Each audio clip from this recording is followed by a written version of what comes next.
ሰላም እንዴት ናችሁ? የደሴት ቤተሰቦች እኔ እግዚአብሔር ይመስገን ደህና ነኝ። በያላችሁበት ሰላማችሁ ይብዛ።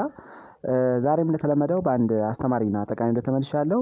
በዚህ ቪዲዮ ህጻናት የአዮዲን እጥረት በሚያጋጥማቸው ጊዜ ሜንታል ሪታርዴሽን ወይም ደግሞ የአእምሮ እድገት ውስንነት ያጋጥማቸዋልና ይሄ ችግር እንዴት ነው የሚከሰተው? መከላከያ መንገዶች ምን ምን ናቸው? ህጻናት ምን ምግቦችን ማዘውተር አለባቸው የሚለውን ለእናንተ በደንብ አብራርቼ እነግራችኋለሁ። ከዛ በፊት ግን ለቻናሉ አዲስ ከሆናችሁ ቻናሉን ሰብስክራይብ ያደርጋችሁ ጀምሩ። ነባሪ ሰዎችም የዩቲዩብ አልጎሪዝም ለብዙዎች እንዲያደርስና ብዙዎችን ስለሚያስተምር ላይክ እና ሼር ማድረጋችሁን አትርሱ። አብራችሁን ቆዩ። ወደ ዋናው ሀሳቤ ስመለስ አዮዲን ለአእምሮ እድገት በጣም አስፈላጊና መሰረታዊ ከሚባሉ ንጥረ ነገሮች አንዱ ነው ማለት ነው። የአዮዲን እጥረት በሚኖርበት ጊዜ ህጻናት የሜታቦሊዝም ዲስኦርደር ያጋጥማቸዋል። አእምሮ ላይ ትልቅ ጠባሳ ሊጥል ይችላል ማለት ነው። አዮዲን እንግዲህ ለእንቅርት እጢ አስፈላጊ የሆነውን ታይሮይድ ሆርሞንን ለመስራትና ሬጉሌት ለማድረግ በጣም አስፈላጊ የሆነ ንጥረ ነገር ነው ማለት ነው። ታይሮይድ ሆርሞን ደግሞ ብዙ ፋንክሽኖች አሉት። እንደሚታወቀው የመጀመሪያው ሜታቦሊዝምን ሬጉሌት ያደርጋል። ሌላው ደግሞ የተለያዩ ሰውነታችን ፓርት ላይ የተለያዩ ስራዎችን ያከናውናል። ከዚህ ውስጥ እንግዲህ አንዱ አንጎል ላይ የአንጎል ሴሎች ተግባራቸውን በአግባቡ እንዲያከናውኑ በአግባቡ ሬጉሌት እንዲሆን ያደርጋል ማለት ነው። ብዙ ጊዜ የአዮዲን እጥረት በሚኖርበት ጊዜ እንደሚታወቀው ሃይፖታይሮይዲዝም ያለ የምንጠራው ችግር ይፈጠራል። ወይም ደግሞ የአዮዲን እጥረት በሚኖርበት ጊዜ የታይሮይድ ዲስኦርደር ይኖራልና በዛ ሂደት ህጻናት ለአእምሮ እድገት ውስንነት እንዲጋለጡ ምክንያት ሊሆን ይችላል ማለት ነው። ስለዚህ ታይሮይድ ሆርሞን ለአእምሮ እድገት በጣም ወሳኝና የአእምሮ እድገትን በመደገፍ ትልቅ ሚና ያለው ሆርሞን ነው ማለት ነው። የአእምሮ ሴሎች እንዲያድጉና እንዲጎለብቱ ያደርጋል። ሌላው ደግሞ የአእምሮ ሴሎች ተግባራቸውን በአግባቡ እንዲያከናውኑ የሚያደርግ እጅግ በጣም አስፈላጊ የሆነ የሆርሞን አይነት ነው ማለት ነው። ታይሮይድ ሆርሞን ያ ማለት ታይሮይድ ግላንድን ስለሚደግፍ ማለት ነው። የአዮዲን እጥረት በሚኖርበት ጊዜ ለአንጎል ስርዓት እና አጠቃላይ የአንጎል ሴሎች በአግባቡ ስራቸውን እንዳያከናውኑ በማድረግ አሉታዊ ተጽዕኖ ሊያስከትል ይችላል ማለት ነው። እንደሚታወቀው የአዮዲን እጥረት በዓለማችን ውስጥ የአእምሮ ውስንነት ወይም ደግሞ ሜንታል ሪታርዴሽን ከሚያስከትሉ ነገሮች አንዱና ዋነኛው ነው ማለት ነው። ምክንያቱም የአዮዲን እጥረት በሚኖርበት ጊዜ አሁን እንዳልነው የሜታቦሊዝም ችግር ይኖራል። የተለያዩ ሰውነት ፓርቶቻችን ተግባራቸውን በአግባቡ ማከናወን አይችሉም። ከዚህ ውስጥ እንግዲህ አንዱ የብሬን ሴሎች ሪታርድ ሊያደርጉ ይችላሉ ማለት ነው። ዛሬ እንግዲህ በዚህ ቪዲዮ የአዮዲን እጥረት ህጻናት በሚያጋጥማቸው ጊዜ እንዴት ነው ችግር ሊፈጠር የሚችለው የሚለውን በሶስት ከፍዬ ለእናንተ ልንገራችሁ። ቪዲዮን ሰብስክራይብ ያደረጋችሁ ሰዎች ቪዲዮን ሰብስክራይብ ያደረጋችሁ ነባር ሰዎችም ላይክ እና ሼር ያደረጋችሁ የድሮ ትብብራችሁ እንዳይለይ ስል ጠይቃለሁ።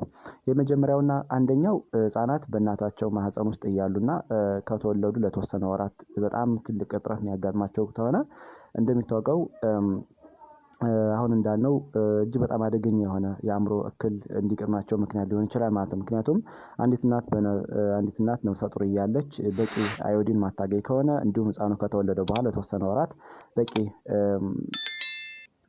አዮዲን ማያገኝ ከሆነ አሁን እንዳልነው ፌታል ላይ እና ኤርሊ ላይፍ ላይ ችግር ሊገጥመው ይችላል ማለት ነው። ይሄ እጥረት እንግዲህ ካለ ኢሪቨርሰብል የሆነ ወይም ደግሞ የማይመለስ የነርቭ ጉዳት ኒውሮሎጂካል ዳሜጅ ሊያስከትል ይችላል ማለት ነው። ያ ማለት የነርቭ እድገት ላይኖር ይችላል። አእምሮ ላይ ያሉ አክቲቪቲዎች በአግባቡ ላይ ከናወኑ ይችላሉ እና ይህ ሂደት ሊፈጠር ይችላል ማለት ነው። ይህን እንግዲህ ኒውሮሎጂካል ዲስኦርደር በሚኖርበት ጊዜ ይህ ሂደት ክሪቲኒዝም እያልን እንጠራዋለን። ይሄ ክሪቲኒዝም ማለት አደገኛ የአእምሮ አእምሮና አካላዊ ጠባሳ ሲፈጠር የሚከሰት ነገር ነው ማለት ነው። አሁን እንዳልነው ስለዚህ አዮዲን በጣም አስፈላጊና መሰረታዊ ነገር ነው ማለት ነው።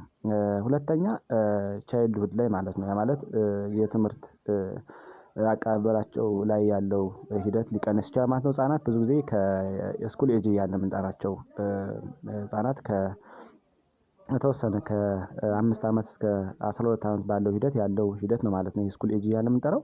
ስለዚህ ኢቭን ኢፍ ሞዴሬት እና ከዛ በታች የአዮዲን ዴፊሸንሲ ካለ አሁን እንዳልነው ስኩል ኤጅ ላይ ህጻናት ሳብስቴንሻል የሆነ ኮግኒቲቭ ኢምፓክት ሊያስከትልባቸው ይችላል ማለት ነው። ለምሳሌ ሎወር የሆነ አይኪው ስኮር ይኖራቸዋል። ያ ማለት ኢንቴሊጀንስ ኮሽናቸው ስኮራቸው ዝቅ ያለ ሊሆን ይችላል። ሚሞሪያቸው ኢምፔር ሊያደርግ ይችላል ማለት የትምህርት አቀባበል ስርዓታቸው ይቀንሳል። በጊዜ ሂደት የሚያውቁትን ነገር ካቻፕ ማድረግ አይችሉም። እንዲሁም ደግሞ ለመማር ፍላጎት ላይኖራቸው ይችላል። ሌላው ደግሞ አቴንሽናቸው ረዲዩስ ሊያደርግ ይችላል። ማለት ኮንሰንትሬሽናቸው እና አቴንሽናቸው ለትምህርት አቀባበል ያላቸው ሂደት አጠቃላይ ኢንቫይሮንመንታቸውን ማኔጅ የማድረግ ሂደት ሊቀንስ ይችላል ማለት ነው። እዚህ በተጨማሪ ፕሮብለም ሶልቪንግ ስኪልን የማዳበር አቅማቸው ዝቅ ሊል ይችላል ማለት ነው። ስለዚህ ብዙ ኢምፓክት አለው ማለት ነው። ጥናቶች እንደሚያስረዱት እንግዲህ በቂ አዮዲን ካገኘ ህፃን ጋር ሲነጻጸር በቂ አዮዲን ያላገኙ ህፃናት ጥናቶች እንደሚያስረዱት ከ6.9 እስከ 13.5 አይኪው ኩዌሽናቸው ቀንሶ ታይቷል ማለት ነው። ስለዚህ ይሄ ሪል የሆነ የተጠና ጥናት ሲሆን አሁን እንዳልነው ምን ያህል ኢምፓክት እንዳለው ያሳያል ማለት ነው። ሶስተኛው ህፃናት ኢቭን ኢፍ ወደ አዳልት ኤጅ ቢቀየሩም ወይም ደግሞ ላተር ኤጅ ላይ ይሄንን ሂደት አልፎ ላተር ኤጅ ላይ ቢያልፉም አሁን እንዳልነው አዳልቱን ላይ ወይም ደግሞ ጎልማሳ እድሜያቸው ላይም ሌላ ችግር ሊያጋጥማቸው ይችላል ማለት ነው። ከእነዚህ ውስጥ እንግዲህ አንዱ የተለያዩ ሲምፕተሞች ይኖራሉ። ያ ማለት ብሬን ፎግ እያለ የምንጠራው ያ ማለት ከፍተኛ የሆነ ድብርት፣ ከፍተኛ የሆነ አንዛይቲ፣ ከፍተኛ የሆነ ዲፕሬሽን ያጋጥማቸዋል ማለት ነው። ስለዚህ በአግባቡ አክቲቪቲያቸውን ማከናወን አይችሉም። ብሬን ኬሚካሎች ወይም ደግሞ የብሬን እጅግ በጣም አስፈላጊ የሆኑ ኒውሮትራንስሚተሮች መመረስ ስለማይችሉ እና በአግባቡ ፋንክሽናሊቲ ስለማይሆኑ አሁን እንዳልነው ለድብርት ለድባቴ ሊሰቃዩ ይችላሉ ማለት ነው። ይህ ማለት ሂደቱ ምክንያቱም ሎወር የሆነ ታይሮይድ ሆርሞን ፕሮዳክሽን ወይም ሌቭል ካለ ታይሮይድ ግላንድ ሬጉሌት ማድረግ ስለማይችል ይህ ሂደት በቀላሉ ሰው ለዚህ ችግር ሊጠቁ ይችላሉ ማለት ነው። እንዴት መከላከል እንችላለን የሚለውን ስናይ የመጀመሪያውና ዘ ሞስት ኢምፖርታንት የሚባለው ዩኒቨርሳል አዮዳይዝ ሳልት የሚባል አለ። ይህ ሂደት ሰዎች እንደሚታወቀው ዘ ሞስት ኮመን ነው ማለት ነው። ምክንያቱም በአቫይላቢሊቲ በአፎርዴቢሊቲ ኢኮኖሚካሊ ስናየው ለሁሉም ማህበረሰብ ተደራሽነቱ ከፍ ያለ ስለሆነ እና ኢኮኖሚካልም ስለማይጎዳቸው ያ ማለት አፎርዴቢሊቲን ቤዝድ ያደረገ ስለሆነ በቀላሉ ህጻናት ለዚህ ችግር እንዳይጠቁ አዮዳይዝ ሳልት ሲልድ ሆኖ ይሸጣል ማለት ነው። በመጠናቸው በልካቸው ይሸጣል ማለት ነው። ስለዚህ ያን እየገዙ መጠቀም በጣም አስፈላጊ ነው። ነገር ግን አንዳንዴ አዮዲን ሳልትን ስንጠቀም ብዙ የምንሰራቸው ስህተቶች አሉ። የመጀመሪያው መጀመሪያ ላይ መጠቀም ስንችል ነው ስህተት የምንሰራው ማለት ነው። ማለት ብዙ ጊዜ አዮዲን ሳልት ያላቸው ጨው ስንጠቀም ማድረግ ያለብን ወጡ ከበሰለ በኋላ ሊወጣ አካባቢ ነው መጨመር ያለብን። ሁለተኛ ደግሞ አዮዲን ከጨመርነ በኋላ ወጡ በተለይ ደግሞ ትነት ካለው ሊተን ይችላል ማለት ስለዚህ ተጨመርን በኋላ መክደን አለብን ማለት ነው። መጀመሪያ ወጡ ከወጣ በኋላ ነው መጨመር ያለበት ሊወጣ አካባቢ መጨመር ያለበት። ከወጣ በኋላ ደግሞ እንዳይተን መከደን አለበት ማለት ስለዚህ እነዚህ ስህተቶች ማረም አለብን ማለት ነው። ሁለተኛውና ዋናው ደግሞ አመጋገብ ነው። ያ ማለት ብዙ ጊዜ እንደ ሀገራችን ሁኔታ ስናየው አመጋገባችን ፑር ነው። ምክንያቱም አሁን የምንጠቅሳቸው ምግቦች ላናገኝም ስለምንችል የመጀመሪያውን ዘዴ ወይም ደግሞ አዮዳይዝ ሳልትን መጠቀም በጣም አስፈላጊ ነው። ነገር ግን ወደ ምግቦች ስንሄድ ደግሞ እጅግ በጣም አስፈላጊ የሆኑ ምግቦች አሉ። ምናልባት የሚገኙ ከሆነ ሁሉንም መሰረት ያደረገ ባይሆንም የሚገኙ ከሆነ ለምሳሌ የባህር ምግቦች የአሳ ዝርያዎችም አዘውትሮ ሰው የሚጠቀም ከሆነ ለምሳሌ እንደ ቱና፣ ሼልፊሽ፣ ኦይስተር የመሳሰሉ የአሳ ዝርያዎች የሚጠቀሙ ከሆነ ብዙ ጊዜ ይህን ችግር ሊቀርፉ ይችላሉ ማለት ነው። ሁለተኛ ደግሞ ዲያሪ ፕሮዳክቶች ናቸው። እነዚህ ዲያሪ ፕሮዳክት ለምንጠራቸው ለምሳሌ እንደ እርጎ፣ ቺዝ ወይም ደግሞ አይብ ለምንጠራው የወተት ተዋጽኦችን እነዚህን አዘውትሮ ሰዎች የሚጠቀሙ ከሆነ ይህንን ችግር ሊቀርፉ ይችላሉ ማለት ነው።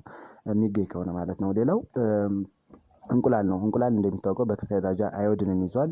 ስለዚህ አዘውትሮ እንቁላል የሚጠቀሙ ህጻናት ለዚህ ችግር ላይጠቁ ይችላሉ ማለት ነው። ይህን ችግር መቅረፍ ይችላሉ ማለት ነው። ሌላው የከብት ጉበት ነው። የከብት ጉበት በከፍተኛ ደረጃ አዮዲንን ይዟል ማለት ነው። ስለዚህ እነዚህን አሁን የጠቀስናቸውን ምግቦች መመገብ ይቻላል።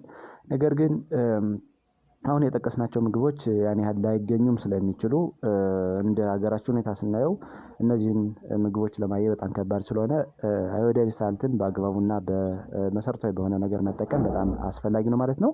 ዛሬ እንግዲህ በዚህ ቪዲዮ የአዮዲን እጥረት ለህፃናት ምን ምን ችግር ሊያስከትል ይችላል፣ እንዴት መከላከል እንችላለን፣ ምንም ምግቦችን መመገብ አለባቸው የሚለውን ለእናንተ በደንብ ዘርዘር አድርጌ ነገርኳችሁ። እናንተም አሪፍ ግንዛቤ አግኝታችኋል ብዬ አስባለሁ። ለሌሎች እንዲደርስ ላይክ እና ሼር አድርጉት። እንዲሁም ቀጣይ የምለቃቸው ቪዲዮዎች ለእናንተ እንዲደርሷችሁ የደወል ምልክቱን መጫን አትርሱ። አመሰግናለሁ። ባይ ባይ።